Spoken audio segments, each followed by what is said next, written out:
En parler davantage pour sauver plus de vies. Le don d'organes à quelques heures de la journée nationale. Le taux de refus est élevé dans plusieurs régions, dont la nôtre. Une journée de sensibilisation était organisée à la faculté de médecine auprès de jeunes médecins et aussi d'infirmiers. Victor Bérez-Boucheron avec Myriam Chacher.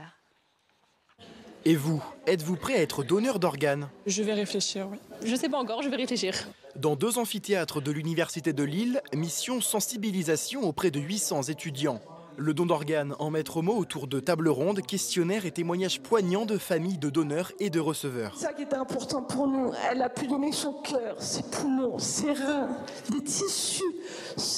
Tout ce qu'on a pu donner parce que Sandrine vit ailleurs, vit partout. Moi-même, j'ai beaucoup insisté pour être dans le processus donneur vivant. Jean-Marie Guillon a donné un de ses reins à son épouse. Pour lui, il n'y avait pas de place au doute. C'est soit la dialyse, soit la mort. Je prends un petit risque, mais il n'est pas si important que ça par rapport à une autre opération.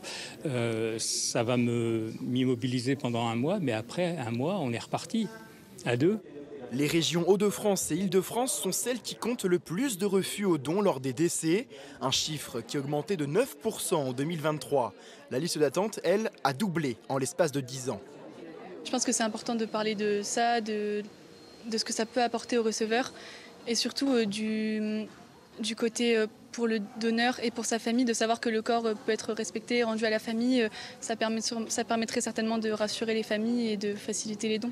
L'université est devenue faculté ambassadrice du don d'organes, un travail de prévention unique auprès des futurs professionnels de santé. Il n'y avait pas d'équivalent jusqu'à présent en France. Aucune école de santé, de formation des professionnels de santé ne s'était engagée comme la nôtre dans un dispositif et un processus d'ambassadeur du don d'organes en France. Donc on est particulièrement content de l'avoir fait. Le travail est loin d'être terminé. Plus de la moitié des Français sont toujours réticents vis-à-vis du don d'organes.